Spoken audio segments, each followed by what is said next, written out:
Minggu Prapaskah, ya. Jadi saya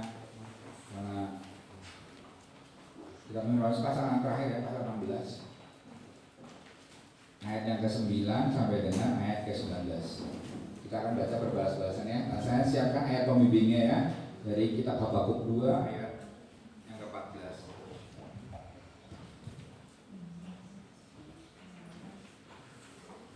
Saya akan membacakannya, kitab Habakuk. Bapak Ibu sekalian, nanti kita akan membaca berbalas-balasannya di kitab Injil Markus ya. Ya. Habakuk pasal 2 ayat yang ke-14. Ayat yang ke-14 demikian bunyinya. Sebab bumi akan penuh dengan pengetahuan tentang kemuliaan Tuhan seperti air yang menutupi dasar laut. Kita akan sama-sama membaca kitab Injil Markus pasal 16 ayat ke-19, ayat yang ke-9 sampai dengan 19. Yang mulai dari ayat 9, Bapak Ibu siapkan baca yang ke-10 ya, berbalas-balasan. Setelah Yesus bangkit pagi-pagi pada hari pertama minggu itu, ia mula-mula menampakkan dirinya kepada Maria Magdalena. Daripadanya Yesus pernah mengusir 7 setan. Kepada mereka yang selalu mengiriki Yesus dan pada Tapi ketika mereka mendengar bahwa Yesus hidup dan telah dilihat olehnya, mereka tidak percaya.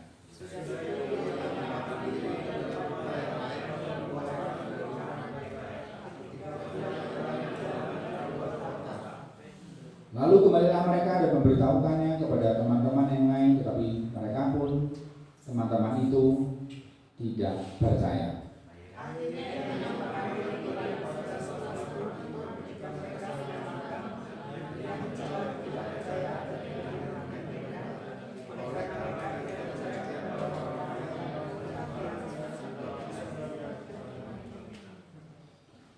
Lalu ia berkata kepada mereka, pergilah ke seluruh dunia, beritakanlah Injil kepada segala makhluk. Siapa yang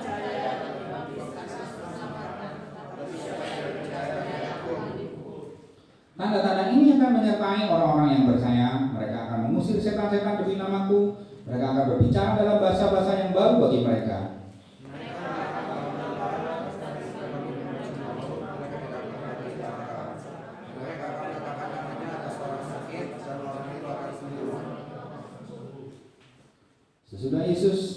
Sesudah Tuhan Yesus berbicara demikian kepada mereka, terangkatlah ia ke surga, lalu duduk di sebelah kanan Allah.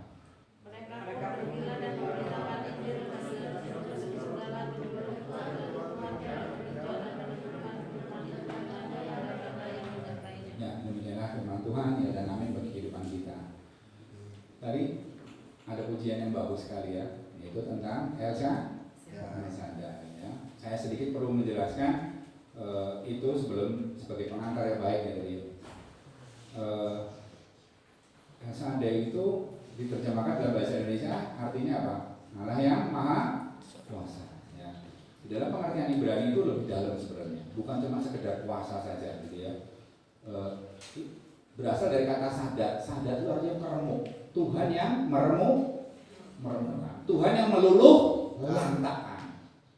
Tuhan yang meratakan gitu. Jadi konteksnya adalah hari ini memang saya mau berbicara tentang kekudusan Tuhan, tentang kuasa kekudusan Tuhan, karena semua ya udah tahu ya, semua pasti hari ini dari A sampai Z bicaranya mengenai corona, dan itu bukan kewenangan saya karena saya bukan dokter, bukan kewenangan saya, tapi saya mau lihat dari perspektif iman bagaimana kita harus memberikan satu respon iman yang tepat, yang baik, yang akurat, sehingga ini semua malah menjadi rahmat bagi kita. Amin.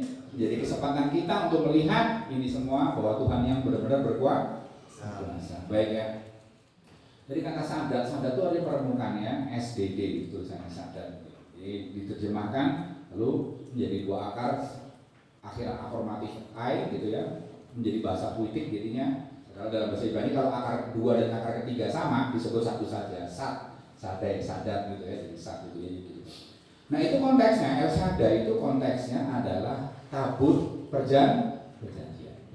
Jadi di mana tabut perjanjian Allah itu dibawa, itu melambangkan intervensi kekudusan Allah. Apa? Intervensi kuasa kekudusan Allah. Jadi kalau katakanlah bait suci itu, tabut perjanjian itu maksud saya, ya, dipikul, lewatin laut Teberau, laut kan terbelah kan? Menunjukkan tanda-tanda kehadiran Allah yang permanen, dilambangkan oleh tabut. Dahsyat sekali, air alam itu tunduk kan? Tunduk. Nah, masuk ke kota Yeriko, diputar-putar keliling di Yeriko, di bawah muter-muter menari-nari, runtuh nggak tembok Yeriko? Runtuh. Kemana tabut perjanjian itu lewat, di mana ada ketidakkudusan, itu pasti hancur. Bangsa-bangsa yang dihancurkan disuruh Allah ditumpas habis, semuanya itu dipunahkan, bahkan bahasanya tajam sekali. Itu bangsa-bangsa yang tidak mau mengakui kekudusan Allah, yang tidak mau ikutin rule-nya Tuhan, sehingga bangsa itu dihancurkan. Ya. Pokoknya semua tempat yang dilewati tabut perjanjian, kalau ada perlawanan terhadap kekudusan Allah, itu pasti remuk. Jadi kekudusan Allah itu api yang mengangus. Ya, itu. Jadi itu sumber kuasanya. Jadi Allah yang Maha Kuasa itu ada prekondisinya, ada prasyaratnya, yaitu kita mengalami kuasa kekudusan Allah dalam konteks kita menjaga hidup yang kudus. Baik, itu ya prasyaratnya. Karena itu penting banget pemahaman tentang kekudusan untuk kita pahami di hari-hari ini. Jadi tabut perjanjian itu sendiri adalah dianggap sebagai tempat simbol kehadiran Tuhan yang imanen. Ada yang transenden, Tuhan yang di surga, ada simbol yang iman. Itu tabut perjanjian itu lambangnya Tuhan yang selalu Immanuel, Tuhan yang selalu menyertai kita, seperti di dalam cerita Tuhan Yesus bangkit. Itu sama, skemanya sama ya, melambangkan kalau di dalam perjanjian baru Tuhan Yesus sudah menyelesaikan korban, menjadi imam segala imam besar yang melintasi segala langit. Udah gak butuh lagi tabut perjanjian kalau itu sudah ditulis dalam roh hati kita. Tapi teologinya skemanya sama, yaitu Tuhan yang Immanuel. Ya, Tuhan yang beserta kita tuh kuasanya dahsyat. Sangat sadari itu baik-baik. Tapi prakondisinya, tuntutan moralnya, tuntutan etisnya, kita harus menjaga kekudusan. Nah ini penting sekali untuk kita responi dengan baik apa yang belakangan ini terjadi di lingkungan kita. Begini saudara. Maksudnya gini loh, memang syariat orang Israel itu rumit, kelihatannya rumit, ya kan? Ini nggak boleh dimakan, itu nggak boleh dimakan, ini nggak boleh disentuh, itu nggak boleh diapa-apain, gitu. Karena intinya adalah hormatilah kehidupan. Nggak boleh dimakan, daging sapi halal, cuman bagian lemah nggak boleh dimakan, karena nanti kolesterol. Zaman dulu memang belum ada menteri kesehatan, belum ada dinas kesehatan, belum ada Juklak, belum ada WHO dan sebagainya. Tapi Tuhan itu punya hikmah. Maka firman Tuhan itu abadi, tidak bisa dikoreksi. Itu intinya, hormatilah kehidupan. Tuhan mau kita panjang umur, maka jangan makan lemak. Jangan makan kerang, karena kerang itu tempatnya penyakit, kan gitu. Segala macam logam-logam berat ada dalam kerang, udang segala macam ya. Ya memang sih gak apa-apa dimakan, karena Tuhan Yesus bilang kalau hakikatnya, syariatnya bilang gitu, hakikatnya dimakan keluar dari kotoran ya. Tapi kalau nggak perlu banget ya jangan lah. Gitu. Ya kalau pengen cicip-cicip gak ada masalah. Gak perlu kita berbantang, makan durian makan aja, cuman ya jangan banyak-banyak. Gitu. Jangan habis itu minum bir ya, persoalan kan. Gitu. Ya itu ya, jadi gitu. Itu jadi zaman dulu tuh ya, jadi memang Tuhan itu bekerja sesuai dengan peranata budaya pada waktu itu. Belum orang baca tulis saja nggak ngerti. Orang keluar dari Israel kan kebanyakan semuanya Buddha, betul nggak? Orang-orang nggak ngerti baca tulis. Tapi Tuhan punya standar yang sama, yang juga berlaku sampai pada hari ini. Firman Tuhan tidak pernah berubah dari dahulu, sekarang dan selamanya. Karena Tuhannya tetap Tuhan yang Maha Kudus yang tidak pernah berubah. Tuhan yang pemarah dan pencemburu. Kalau ada yang kutik-kutik soal kekudusan Tuhan. Makanya sudah perhatikan, kalau tentara Israel disuruh perang, maju ke medan laga, bertempur, dapat jarahan, emas dan perak, gitu ya. Tetap harus Tuhan suruh apa? Suruh bakar. Coba lihat kisah Akan tuh ya, nah, yang bagaimana sampai Tuhan itu telan di apa? Itu telan di bumi, itu ada gempa bumi lalu bumi terbelah, Akan masuk. Karena apa? Dia ambil dicuri emas. Kenapa sih? Itu kan bisa tuh bangun gereja untuk beli ini, dijual di ini. Kenapa aturannya rule itu nggak boleh? Ini sama dengan soal kekudusan Tuhan itu. Jadi kira-kira bangsa-bangsa itu yang tidak mau mengenal Tuhan, yang tidak mau tunduk hidup terikat sama perjanjian Tuhan, itu pasti bangsa-bangsa itu juga bangsa-bangsa yang jorok. Makanya kursi mereka itu penuh penyakit pasti. Zaman dulu kalau di Alkitab tuh ya, orang motong binatang tuh gak bisa sembarangan. Dipotong begini, darahnya harus sampai kering, betul nggak? Dituang ke altar, nggak boleh kemana-mana, sampai kering betul itu kan? Darahnya nggak boleh dimakan dan seterusnya dan seterusnya. Coba kalau orang-orang yang sama-sama memberikan korban kepada Allah-Allah mereka, tapi tidak mengenal hukum perjanjian, tidak mengenal estetika surga, tidak mengenal seni surgawi, bagaimana menata dan mengelola kehidupan ini, pasti korbannya itu kayak fudu, ususnya diobat-obat, coret-coret. Kan sudah tahu film fudu itu kan, jorok banget, kalau bunuh ditusuk-tusuk di apa. Coba kalau di Alkitab, kalau motong hewan tuh ada tatanannya, ini harus dipilah. Ini kalau dalam sekarang ini ada khas dalam, ada sirloin, ada tenderloin gitu-gitu ya. Kira-kira kayak gitu. Coba. Gunanya itu apa? Ya karena memang kalau sakit itu cukup sekarang apa ya diperiksanya? Darahnya saja diperiksa, betul nggak? Karena apa? Dari darahnya ketahuan ada penyakit. Kalau darah itu dimakan gimana coba? Saudara makan apa? Penyakit. Makanya nggak perlu tegas saja, nggak usah. Gak asal demi adat, demi ini, nonsens lah kayak gitu. Ya sudah tahu dari dulu tuh standar Tuhan tidak pernah berubah, jangan dirubah. Salah satu faktor yang membuat penyakit ini bermacam-macam itu yaitu, makanya orang Israel itu gak boleh makan makanan orang kafir lah nanti. Kalau berarti orang yang tidak mau tunduk pada hukum tahu. Kenapa? Nanti akan terimpartasi standar higienik mereka, standar kesehatan mereka akan turun dan Israel akan menjadi sama dengan bangsa itu yang Tuhan takutkan. Jadi demikianlah cara Tuhan, demikian jelimetnya, demikian rumitnya Tuhan sudah pikirkan menjaga mutu hidup orang Israel supaya tidak menjadi sama dengan bangsa. Coba saudara kalau lihat ya di YouTube di mana-mana culture orang memakan, you are what you eat gitu ya, yang saudara apa yang saudara makan itu menunjukkan siapa saudara. Ada di restoran kalau di Chinese itu ya monyet dijepit, dipotong kepalanya, disedot gitu-gitu. Aduh kan kayak gitu tuh ada orang restoran nyajiin janin bayi dan sebagainya kan, itu kan melanggar hukum Tuhan, itu kan pembunuhan kan gitu. Jadi sebagainya itulah semuanya ini di dalam kehidupan kita ini harus kemudian kita sikapi dengan benar bahwa ini saatnya kita memikirkan ulang, kita menata kehidupan kita dengan standar ilahi. Supaya betul-betul Tuhan diberikan jalan yang lebar dan luas supaya kekuasaan kekudusan Tuhan itu bisa bekerja, bisa beroperasi secara efektif dalam kehidupan kita tanpa kita menghalang-halangi Tuhan dengan hal-hal yang tidak penting dan tidak perlu. Ya, let it go. Biarkan buka jalan bagi Tuhan supaya kuasa Tuhan itu menjadi nyata dalam kehidupan kita. Ada prakondisi. Ada bagian Tuhan, ada bagian menjaga saja. Menjaga itu mempertahankan, bukan? Ya. Kekudusan itu adalah anugerah dari Tuhan. Kita dikuduskan, diampuni, disucikan, itu kuasa anugerah. Tugas kita menjaga, maintenance. Ya, kalau orang Indonesia kan senangnya membangun, betul nggak? Tapi kalau soal memelihara, belajar dari orang Belanda, belajar dari orang Eropa ya, bangun-bangun Eropa kan tua-tua semua. Tapi mereka pandai memelihara. Nah itu memelihara itu persoalan besar. Baik ya.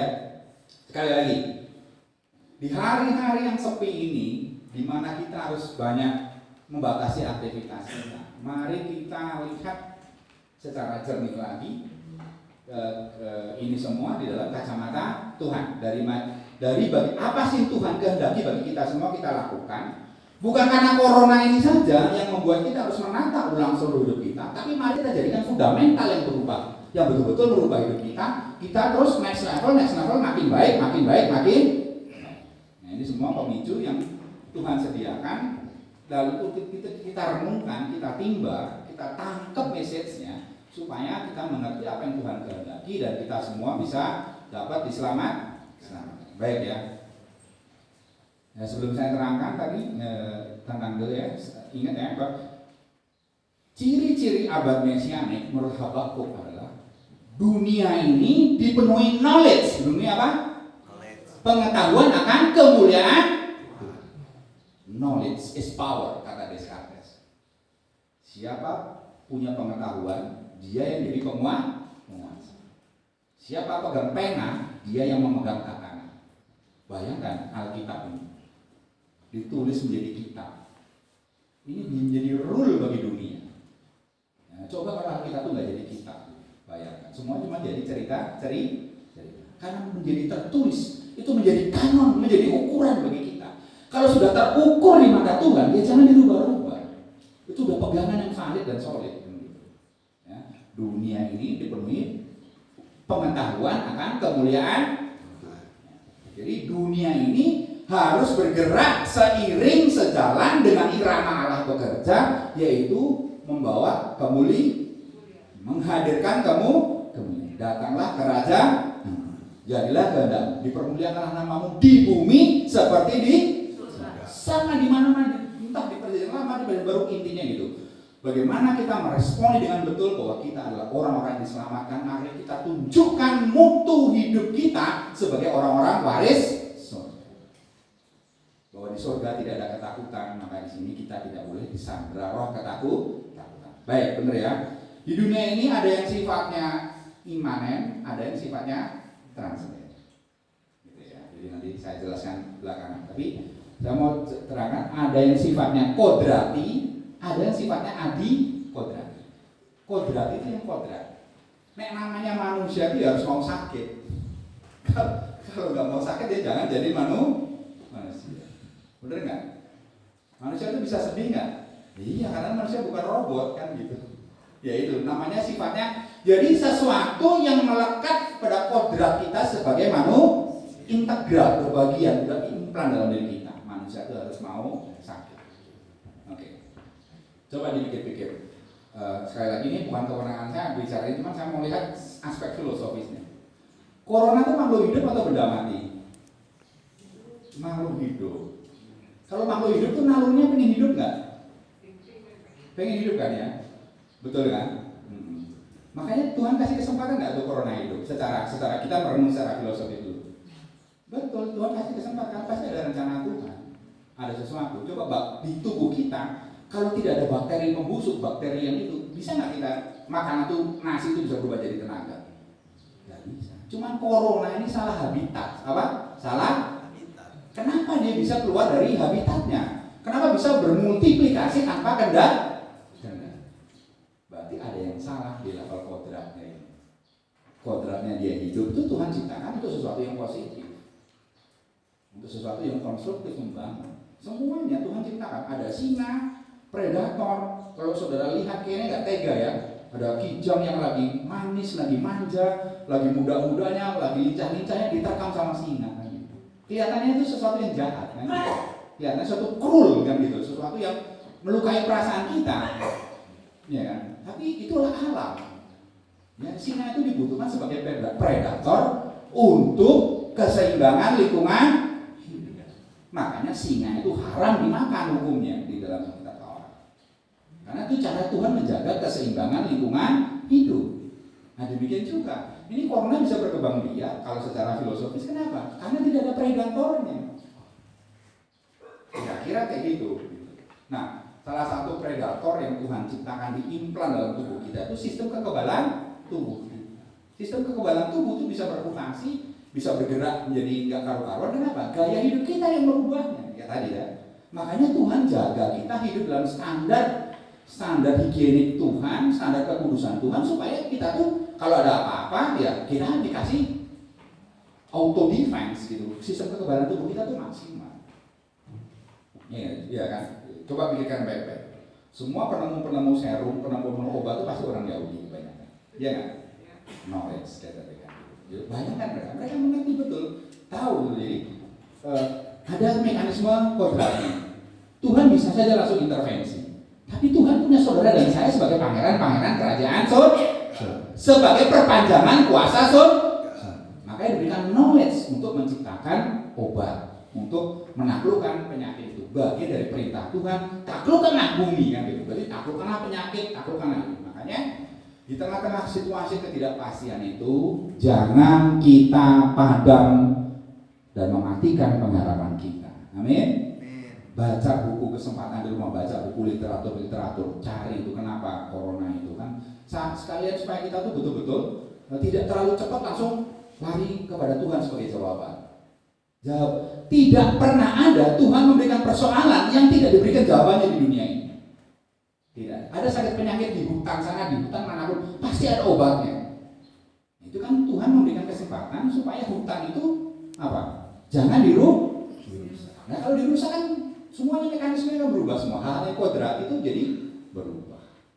Ya ini kita waktu nanti kita renungkan Injil Markus, kita bicara yang hal-hal yang sifatnya kodrat. Jadi itu ya. Jadi pertahankan mutu hidup kita, evaluasi kesempatan. Jadi semuanya itu ada kesempatan. Karena semua manusia itu darahnya merah. Adam dibuat dari tanah. Adamah. Merah itu juga dari kata tanah. Edumdam dalam bahasa Ibrani. Jadi manusia. Jadi semua manusia itu diperlakukan sama oleh Tuhan. Tidak ada istilahnya Abdul Somad. Itu tentara kiriman Tuhan untuk menghancurkan orang China. Tidak ada kan gitu. Semuanya akhirnya kena. Ka'bah pun juga ditutup. Itu namanya sifatnya kodrat, karena semua manusia harus mau sakit. Gitu ya. Dikasih kesempatan. Berbahagialah kita yang masih bisa merasakan sakit. Coba bayangkan Pak Ronald, bapak-bapak sekalian dong, bumi harus bayang. Kalau nggak bisa punya rasa sakit, kayak apa jadinya hidup ini coba? Coba kalau saudara sampai nggak bisa merasakan sakit, nggak punya empati. iya. Kalau ada panas, kepegang, nggak rasa panas, atau hancur, buntu, betul nggak? Nggak bisa merasakan. Jadi rasa sakit itu mekanisme kodrati yang Tuhan anugerahkan kepada kita agar kita tuh terjaga di dalam wilayah anugerah, agar kita bisa efektif menikmati anugerah Allah. Sense of pain. Coba kalau kita nggak bisa merasakan rasa sakit, seperti orang yang kena lepra itu kan gitu. Yang lepra itu artinya itu kebal, ini nggak bisa merasakan. Jadi kalau mandi air panas pun dia nggak ngerasa kalau itu air panas, kenapa? Rasa sakitnya itu mati. Maka dia bisa hancur, bisa hilang itu semua, buntung-buntung, luka sebagainya. Itu bukan karena penyakit ya, tapi karena tidak memiliki rasa sakit. Jadi mengucap syukurlah dalam segala perkara. Kita dikasih kesempatan rasa sakit itu bukan Tuhan tidak sayang sama kita, bukan, tapi itu sebagai satu anugerah yang terberi secara kodrati, yang terahmatkan di dalam proses alam. Itu Tuhan. Cuman juga kita tidak boleh di sana terus menerus, karena kita memiliki Tuhan yang duduk di sebelah kanan Allah Bapa, yang menjadi lawyer kita, yang sanggup mengintervensi semua proses-proses alam di dunia ini. Jadi kita punya double power, punya apa? Secara logik, secara tatanan biasa, kita diberikan hikmah, diberikan knowledge. Knowledge is power. Dan sumber semua knowledge itu adalah untuk menyatakan kemuliaan Tuhan. Di kitab Yesaya pada waktu Tuhan Yesus lahir, prediksi tentang kelahiran Juru Selamat dikatakan apa? Singa akan berbaring dengan ular tedung pun akan bermain-main dengan seorang anak kecil. Berarti dunia ini betul-betul di satu saat akan Tuhan perdamaikan. Kekuatan-kekuatan kayak virus corona yang kira-kira predator gitu, yang begitu ya, yang kelihatannya merusak, itu satu saat kalau kemuliaan Tuhan betul-betul dinyatakan dengan kedatangan Yesus yang kedua kali, itu pasti akan selesai. Nah, tugas kita sekarang mempersiapkan jalan datangnya Raja Kemuliaan. Prepare the way for the King of Glory. Mempersiapkan datangnya Raja Kemuliaan Tuhan Yesus yang kedua kali. Maka itu dipersiapkan kita untuk mengerti hakikatnya apa sih namanya kita, mempersiapkan diri untuk menerima kedatangan Tuhan yang kedua. Intinya kemuliaan Tuhan. Dipermuliakanlah namamu di bumi seperti di bumi. Ini adalah dwelling, home, rumah bagi kemanusiaan, rumah bagi seluruh umat manusia. Bumi ini di Habakuk juga disebutnya Sakinah Glory. Apa namanya, kita katakan bersama-sama? Sakinah Glory. Rumah kediaman bagi kemuliaan Allah. Makanya yang nggak tahu ya dikasih tahu, diwartakan oleh Habakuk. Habakuk punya dimensi misioner. Bahwa bumi itu gimana caranya, yang nggak tahu ya dikasih tahu. Dikasih tahu, bikin sekolah, bikin segala pendidikan agama, pendidikan ini supaya tahu bahwa bumi ini adalah Sakinah Glory. Divine dwelling, tempat kediaman Allah. Allah yang Imanu. Bukan cuma malaikat Tuhan saja yang berkemah di sekeliling orang benar, tetapi tubuh kita sendiri sekarang sesudah peristiwa Yesus yang bangkit, kita adalah bait-bait sucinya Allah. Perlakukanlah tubuh kita dalam martabatnya, dalam value-nya, dalam dignitasnya yang diberikan Allah sendiri sebagai tubuh bait suci. Maka jangan cederai tubuh ini dengan segala macam hal-hal yang sebenarnya yang udah manusia kuno saja sudah beres, yang manusia jadulan saja, yang kayak dibilang sekarang zaman old gitu kan, ya. Itu saja sudah bisa selesai. Masa kita nggak bisa selesai zaman sekarang yang sudah lebih mutakhir, betul kan? Ini kan. Nah ini dia, dunia ini memang membutuhkan pertobatan. Saya lihat di mana-mana di Itali orang mulai ada KKR di lorong-lorong. Mereka membutuhkan Tuhan. Mereka membutuhkan bahwa mereka nggak bisa bikin hukum sendiri. Semua harus taat sama hukum Tuhan. Maka firman itu pelita bagi terang bagi knowledge is power. Itu luar biasa loh saudara ya. Nah di Injil di Injil Markus itu perspektifnya mewartakan Injil, mewartakan keselamatan, mewartakan sukacita kepada semua relevansinya untuk sekarang kita ini yang sedang, dunia ini sedang kunci apa lockdown lah, apa semacam istilahnya, ada social distancing lah, social inilah segala, tapi intinya ini apa artinya sekarang kita menerjemahkan message Tuhan ini di tengah-tengah dunia yang sedang bergejolak. Beritakanlah Injil kepada semua. Saya sudah katakan tadi, corona itu adalah virus, ya, makhluk hidup yang mempunyai kehidupan itu Tuhan. Berarti ada yang mempunyai. Tapi salah habitat. Tidak ada, harusnya ada di habitatnya di ini manusia. Jadi 2 hari lalu saya baru kehilangan paman saya, meninggal karena paru-paru perokok berat. Jadi ya mungkin kena corona, nggak bisa ketolong. Karena apa? Karena ya memang secara manusia kan kena paru-parunya sudah basah, kerendam air, ya sudah selesai. Jadi corona itu kan sebenarnya kan selesai di tangan kan, nggak bisa kena disinfektan aja mati, kena sabun aja kan mati. Semuanya kan terukur, semuanya ada kodratnya kan gitu loh, ada batasnya. Ya, suatu penyakit, suatu makhluk hidup itu ada batasannya karena dia punya daur hidup, dia bisa mati kan, gitu. Namanya juga makhluk hidup kan. Gitu. Yang abadi kan hanya Tuhan, ya mati, selesai gitu kan. Nah itu dia. Jadi saya baca-baca ternyata juga memang corona itu tidak langsung mematikan, infeksi sekundernya yang berbahaya.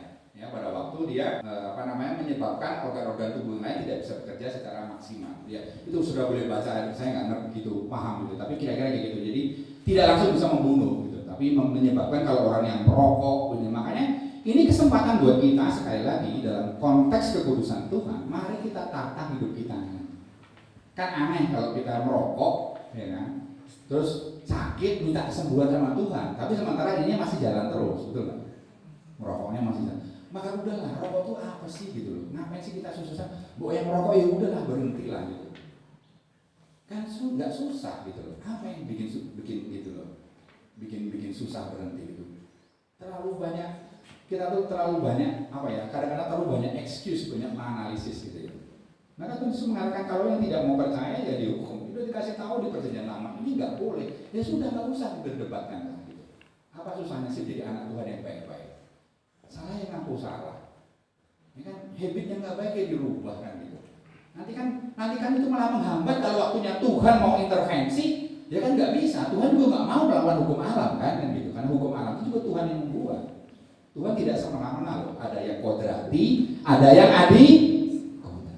Kasih kesempatan Tuhan untuk menjadi El Shaddai dalam kehidupan kita. Maka hancurkan semua hal-hal yang tidak berkenan di hadapan Tuhan dalam kehidupan kita. Karena tubuh ini adalah bait suci, tubuhnya Tuhan. Maka dalam formula baptisan itu juga dikatakan. Ya sekali lagi sebelum saya ke sana ya, itu kebiasaan kita. Kalau ada masalah, udah ada tuntunan firman Tuhan, bukan langsung ambil tindakan. Merokok itu bahayanya saya yang lihat bukan masalah kesehatan ya, karena saya bukan dokter. Masalah mental yang saya lihat. Kebiasaan suka menunda persoalan. Kalau ada persoalan, rokok dulu. Ditunda kan masalahnya harusnya selesai, jadi ditunda. Nanti kayak efek bola salju, makin lama makin jauh. Masalahnya makin besar, makin jauh, makin membesar, betul nggak? Rokok lagi, tambah lagi, nanti besok lagi ditunda, dan jadinya kronis. Itu masalah mental menunda itu. Masalah yang kecil akhirnya gede jadi bola. Itu ya, yang itu mentalitas itu, efek psikologisnya yang nggak baik. Suka menunda-nunda persoalan, langsung cut off. Cut, semua dirampingin sekarang slim fit semuanya, skinny semuanya kalau perlu ya. Rantingi mana-mana, ranting-ranting dalam kehidupan kita yang nggak produktif. Kesempatan anugerah. Gitu ya. Jadi sebelum saya ngomongin ke gini ya, tadi ada di sini disebutkan kata baptisan ya. Semua yang percaya akan dibaptis, gitu ya, dalam namaku ya. Siapa yang percaya akan dibaptis. Dibaptis itu artinya pengertiannya di dalam nama Bapa, Putra dan Roh Kudus. Hakikatnya bahwa Tuhan hidupmu itu ya bukan engkau lagi. Keluar masukmu gitu kan. Itu ada di dalam tangan kendali rahmat Tuhan. Ya. Jadi artinya kalau di dalam nama Bapa dan Putra dan Roh Kudus, kita tidak memiliki hak lagi di dalam kehidupan kita untuk kita berdaulat, berkuasa, menjadi orang merdeka absolut tanpa mau kontrol tunduk kepada hukum Allah. Itu bahasa gitu. Jadi kita seperti budak belian yang sudah dimerdekakan dan harganya dibayar lunas. Dan kita sekarang dipulihkan martabatnya untuk menjadi orang merdeka, untuk menjadi orang bebas, supaya diberikan kebebasan sebebas-bebasnya untuk taat pada hukum Tuhan. Kebebasan untuk mentaati hukum Tuhan. Bukan karena kita mau dapat pahala, bukan karena kita supaya masuk surga, tapi supaya bumi ini dipenuhi pengetahuan akan Tuhan. Ini loh begini mutu hidup. Saya diberikan kebebasan sebebas-bebasnya untuk saya bisa berkarya secara maksimal, tanpa disandera ini, tanpa disandera itu, untuk kita melayani Tuhan, melaksanakan kehendak Tuhan. Coba orang kalau melaksanakan suatu kehendak tapi tidak senang spirit kebebasan, spirit ketakutan, betul nggak? Nggak ini, nggak itu, kata ini, kata itu. Memang kita dibebaskan itu bukan untuk sebebas-bebasnya jadi ngawur, tapi untuk malah makin bebas. Dan puncaknya adalah pada waktu kita mati, kita dibebaskan dari segala macam sandera kehidupan kodrati, sehingga kita menjadi perfect, mengalami suatu keadaan perfeksi. Kita bisa melayani Tuhan secara sempurna tanpa disandera sakit penyakit dan sebagainya. Hidup dalam kemuliaan Tuhan yang sempurna. Di dalam hidup kita milik Allah, di dalam kematian kita juga milik Allah. Tidak ada yang perlu kita takutkan, sebab seluruh kuasa telah ditundukkan di bawah kaki. Nah, apa dan bagaimana kita meresponinya dalam konteks kehidupan yang berubah? Kuasa itu tidak pernah berubah dari dahulu, sekarang, dan selama. Saudara dan saya tidak mengenal gradasi. Ada pendeta besar, pendeta kecil. Ini kalau pendeta besar lalu ularnya king cobra yang bisa ditaklukkan. Sudah cukup ular tedung yang kecil-kecil. Enggak, semuanya sama, berikan kuasa untuk menginjak ular. Sama. Tuhan tidak pernah melakukan satu diskriminasi. Tidak ada gradasi, semuanya sama. Diberikan kelengkapan yang sama. Cuma masalahnya saudara mau pakai nggak? Saudara mau pakai nggak kuasa Allah itu tadi? Siapa yang rindu di sini menggunakan kuasa Allah? Ayo, katakan. Karena itu prepare, siapkan jalannya, siapkan peranatanya secara kodrati. Tata baik-baik mana-mana yang kira-kira bisa membuat Tuhan lebih efektif bekerja dalam kehidupan kita. Kalau saudara sehat, saudara nggak merokok, saudara nggak macam-macam, nggak yang aneh-aneh, saudara bisa lebih efektif nggak jadi pelayan Tuhan? Amin. Saudara bisa lebih efektif nggak jadi seorang karyawan, seorang ini gitu kan? Budgetnya lebih irit, betul nggak? Lebih simpel. Coba kalau zaman kayak corona gini kan, saya pikir saya tadi waktu nanti ngojek, saya ngobrol-ngobrol ya, wah bang, di zaman virus corona ini semuanya orang harus ada di rumah. Jadi nggak ada dong bang toyib dong ya. Semuanya pada pulang ke rumah masing-masing. Si istri bisa punya kesempatan untuk masakin suaminya, suami bisa lebih punya kesempatan untuk perhatiin istrinya. Tuhan memulihkan kehidupan keluarga kita, amin. Di tengah-tengah kesempatan seperti ini, semua saling merindukan satu sama lain, amin. Yang biasanya nggak pernah berkabar jadi berkabar. Halo, kamu gimana keadaannya di sana? Betul nggak? Itu rahmat Tuhan nggak? Rahmat Tuhan. Bersuka cita nggak? Bersuka. Bukan ini teguran Tuhan buat kita semua. Karena mari kita lihat betul-betul keluarga Kristen itu betul-betul menjadi keluarga yang sakinah. Sakinah glory tadi. Keluarga yang sakinah yang dipenuhi kemuliaan Tuhan. Ada nggak kuasa dunia ini yang tahan menghadapi kemuliaan Tuhan? Nggak ada. Imam-imam pada waktu tabut perjanjian itu dimasukkan ke bait suci, betul nggak? Zaman Salomo, penuh awan kemuliaan, tahan nggak imam-imam itu? Imam yang suci hidupnya, yang kudus saja nggak tahan menghadapi kemuliaan Tuhan yang sudah dikonkresasi. Seseorang imam sudah dikonkresasi, yang sudah dikuduskan ya, sudah dihapus semua dosanya, diupacarain gitu ya, semua udah beres semuanya sesuai dengan tuntunan Tuhan. Itu aja nggak tahan ya teman. Apalagi kalau cuma Jadi ada bagian Tuhan, ada bagian kita. Bagian kita ya cuci tangan kayak tadi mau masuk ke sini itu kan sesuatu yang kodrat, sesuatu yang jangan dirohanikan lah, ya kan? Oh ini nggak perlu saya tangkin saya ini nggak boleh kayak gitu karena itu kodrat. Itu semua manusia darahnya merah, semua manusia harus cuci tangan. Mau orang kafir kayak punya agama kayak semuanya harus cuci tangan. Kalau corona nggak mau, gitu. Jadi patuhlah hukum-hukum itu. Semuanya itu baik. Jadi sekali lagi Tuhan Yesus yang sama yang sedang kita nantikan di perayaan Paskah. Tuhan Yesus yang senantiasa mengangkat piala, yang selalu merindukan kita untuk kita bisa duduk bersama di perjamuan anak domba. Jadi memiliki sumpah, aku tidak akan makan roti dan anggur ini lagi sampai aku duduk bersama engkau di kerajaan. Ingatlah saudara-saudara, betapa Tuhan Yesus memiliki kerinduan yang luar biasa terhadap hidup saudara dan saya. Saudara bangga nggak punya anak kalau dikangenin sama bapaknya? Bangga nggak? Bangga nggak saudara? Saudara tanamkan gitu, punya empati, punya passion kayak gitu. Kalau saudara itu dirindukan untuk bertobat, dirindukan untuk berubah, dirindukan untuk menaiki mutu jenjang kehidupan lebih tinggi lagi. Tangkap spirit itu. Tuhan rindu bagi kita. Perjamuan itu dibuka untuk kita semua. Dia merindukan itu. Yang selalu iman akan perjamuan anak domba itu kita perbaharui setiap bulan dengan perjamuan suci. Nah itu kalau dalam tradisi-tradisi gereja tradisional, gereja-gereja Protestan, gereja-gereja Katolik, selalu orang harus ada pendataan, mempersiapkan diri. Ya, dipersiapkan semuanya. Tanya kepada diri kita, apakah ada konflik, apakah ada amarah, apakah ada persoalan-persoalan yang belum diselesaikan sebelum masuk ke meja perjamuan. Ya kan, selesaikan itu. Karena di sana kita mau manunggal dengan Tuhan. Kita mau hidup dalam satu hakikat kemanunggalan dengan Tuhan. Kalau Tuhan sudah bersama kita, siapa yang bisa melawan kita? Amin.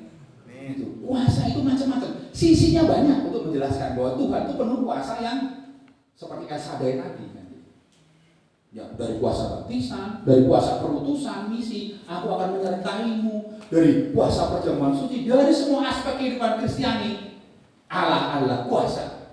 Dan saudara dan saya diberikan kuasa untuk mengerjakan pekerjaan-pekerjaan Tuhan yang lebih gede lagi. Amin. Dan saudara punya mental jadi orang besar kalau gitu. Maka hal yang ecek-ecek itu diselesaikan, dibuat. Kalau saudara betul-betul mau menerima takaran anugerah ini, dia menampung yang betul-betul dengan tampungan yang besar. Luar biasa. Saya bangga bisa melayani Tuhan yang seperti ini, Bapak di surga. Maka saya nggak punya cara lain kecuali saya bersimpuh pertengah malam saya nangis. Betapa besar pengampunan Tuhan itu hidup saya, bisa mengangkat saya dari lembah kekelaman, bisa membuat, kalau saya lihat dari kecil saya nggak ada orang tua, hidup susah dan sebagainya, tapi saya nggak perlu menyesali itu, karena itu semua prosesnya seperti itu. Kalau saya diproses jadi orang kaya, mungkin malah saya nggak jadi siapa-siapa. Saya bersyukur kan gitu. Semuanya kita ada proses rahmat itu luar biasa, ya. Jadi itu yang Tuhan kehendaki supaya kita kerjakan. Jangan berbantah-bantah. Kalau hari ini saudara mendengarkan suara Tuhan, lembutkanlah hatimu. Amin. Ya, dengarkanlah Dia. Bapa sedang mendeklarasikan pada hari-hari ini bahwa Dia tetap aktif sebagai pencipta. Amin. Bahwa dunia membutuhkan Allah Bapa sebagai pencipta. Ya kan? Menciptakan itu penuh create, punya kuasa untuk membuat kebaharuan. Ya, membuat kuasa transformasi. Wah, penciptaan itu sedang terus Tuhan kerjakan terus menerus. Maka segala macam kuasa yang memusuhi kreativitas, yang menghalangi kuasa Allah untuk menumbuhkan bentuk-bentuk kehidupan yang baru, yang mendekati apa yang difirmankan sendiri bahwa domba akan berbaring dengan serigala, itu pasti akan Tuhan patahkan. Amin. Segala macam hal-hal yang jahat yang asal dari panah api si jahat pasti Tuhan akan lawan. Cuma Tuhan memberikan kesadaran kepada kita mulai hari-hari ini. Yuk kita perbaiki diri kita semua. Amin. Diri kita, keluarga kita sebagai sakinah. Ya, lebih dari sekedar sakinah, sakinah, mawadah, warohmah, mawadah, sebagainya. Enggak seperti itu. Itu lebih gede. Karena Tuhan beserta kita. Tubuh kita sendiri bahkan menjadi tubuh Kristus, menjadi bagian dari tubuh kita, ya. Saudara, Alkitab Ibrani itu kalau semua kata benda itu ada gendernya. Ada apa? Gender. Alam itu selalu gendernya feminin. Amin. Maka alam itu tidak boleh diperlakukan dengan kasar, tetapi harus dengan kelembutan. Contohnya panggilan ibu pertiwi. Kan berarti tanah itu ibu. Itu artinya apa? Tanah itu berpribadi. Bumi itu punya kepribadian. Bukan bukan benda mati. Maka saya katakan corona itu makhluk hidup atau bukan? Makhluk hidup. Maka semua yang hidup ada dalam kendali Tuhan yang sudah mengambil kunci kerajaan. Saya nggak ngerti, tidak ada seorang dokter pun mampu, belum ada yang bisa menemukan virus obatnya, ya kan? Cuma kan selalu ada pengharapan, dan pengharapan itu on progress, ya kan? Ketemu sedikit-sedikit ya. Tapi marilah kita sebagai bagian dari kemanusiaan. Ya, pemerintah itu adalah hamba Allah. Maka ikutin pemerintah, nggak ikut-ikutan nyinyir di medsos. Itu pun sudah beribadah. Karena pemerintah sedang menegakkan keadilan Allah, membawa tertib ilahi di tengah-tengah dunia ini. Ya kan, kalau dilarang jangan ini, ya janganlah. Nggak usah perlu keluar, ya janganlah kayak gitu. Kerja dari rumah, kerja dari sini, ya itu kita juga ibadah kan gitu ya. Jadi saya jangan sampai ada orang Kristen, saya lihat teman-teman saya kan afiliasi politiknya jadi ikut-ikutan nyinyir. Dia gagal melihat bahwa pemerintah itu wakil Allah, wali Allah di bumi untuk menegakkan hukum-hukum Tuhan, untuk membawa tertib surga ke dalam dunia. Jangan. Apapun afiliasi politik saudara bebas, silahkan mau milih si A, mau si B, silahkan monggo. Tapi dalam hal ini tolong, kita semua adalah hamba Tuhan dan kita harus taat kepada pemerintah sebagai wakil Allah. Gitu ya, itu penting saya katakan.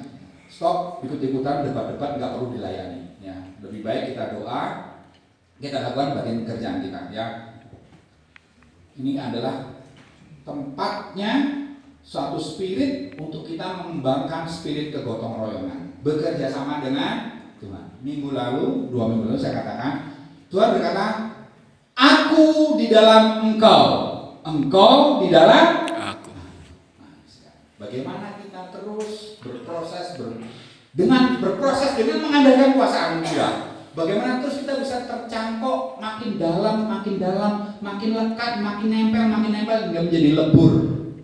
Kita bukan lagi menjadi carang yang mencangkokkan, tetapi menjadi bagian integral dari Allah yang penuh rahmat, Allah yang maha kuasa, Allah yang sanggup memberikan jalan keluar atas semua persoalan kehidupan kita. Saudara percaya dan yakin? Amin. Siap? untuk diutus Tuhan. Amin. Jangan, kalau artinya di tengah virus corona ini kita harus punya mental seperti Injil Markus tadi. Kita diberikan kuasa untuk menginjak ular, menginjak apa? Jadi nggak usah perlu takut. Jangan roh ketakutan itu menghinggapi kita, ya. Tetapi roh sukacita, damai sejahtera untuk kita secara bersama-sama mengorientasikan ulang kehidupan kita, kehidupan personal, kehidupan keluarga, dan juga relasi kita dengan alam diperbaiki. Mari kita teguhkan kepala kita berdoa.